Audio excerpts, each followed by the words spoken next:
Genèse, chapitre 17, version Semeur. Quand Abraham eut 99 ans, l'Éternel lui apparut et lui dit : « Je suis le Dieu Tout-Puissant. Conduis ta vie sous mon regard et comporte-toi de manière irréprochable. Je conclurai une alliance avec toi et je multiplierai ta descendance à l'extrême. » Abraham se prosterna, la face contre terre, et Dieu continua de lui parler en disant : « Voici quelle est mon alliance avec toi.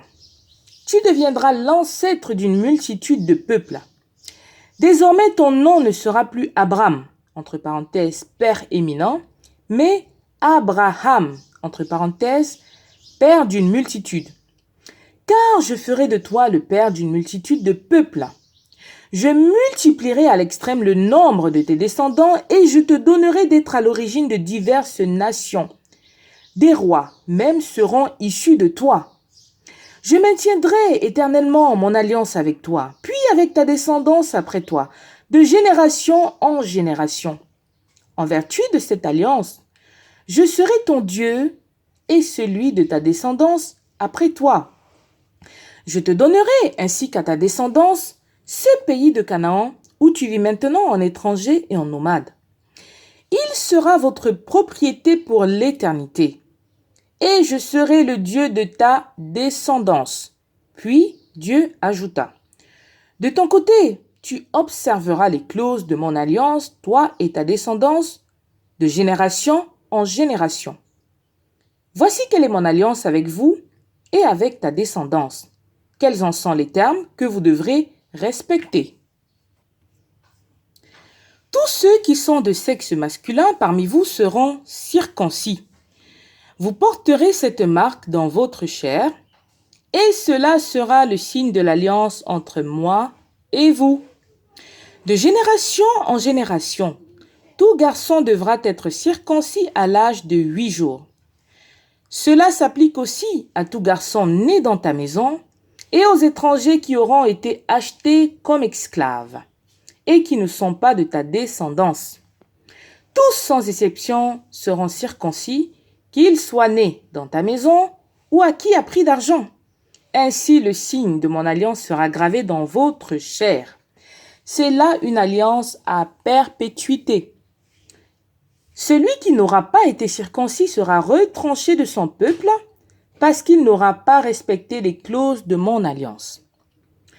Dieu dit encore à Abraham : pour ce qui concerne ta femme Saraï, tu ne l'appelleras plus Saraï, entre parenthèses, ma princesse. Désormais, son nom est Sarah, entre parenthèses, princesse. Je la bénirai et je t'accorderai par elle un fils. Je la bénirai et elle deviendra la mère de plusieurs nations, des rois de plusieurs peuples sortiront d'elle. Alors Abraham se prosterna de nouveau la face contre terre, et il se mit à rire en se disant intérieurement : et quoi ? Un homme centenaire peut-il encore avoir un enfant ? Et Sarah, une femme de 90 ans, peut-elle donner naissance à un enfant ? Et il dit à Dieu : tout ce que je demande, c'est qu'Ismaël vive et que tu prennes soin de lui. Dieu reprit : mais non, c'est Sarah ta femme qui te donnera un fils. Tu l'appelleras Isaac, entre parenthèses, Hilari, et j'établirai mon alliance avec lui pour l'éternité et avec sa descendance après lui. En ce qui concerne Ismaël, j'ai aussi entendu ta prière en sa faveur. Oui, je le bénirai. Je lui donnerai aussi de très nombreux descendants. Je le multiplierai à l'extrême. 12 princes seront issus de lui, et je ferai de lui l'ancêtre d'une grande nation. Mais j'établirai mon alliance avec Isaac, le fils que Sarah te donnera l'année prochaine à cette époque. Après avoir achevé de parler avec Abraham, Dieu s'éleva au-dessus de lui.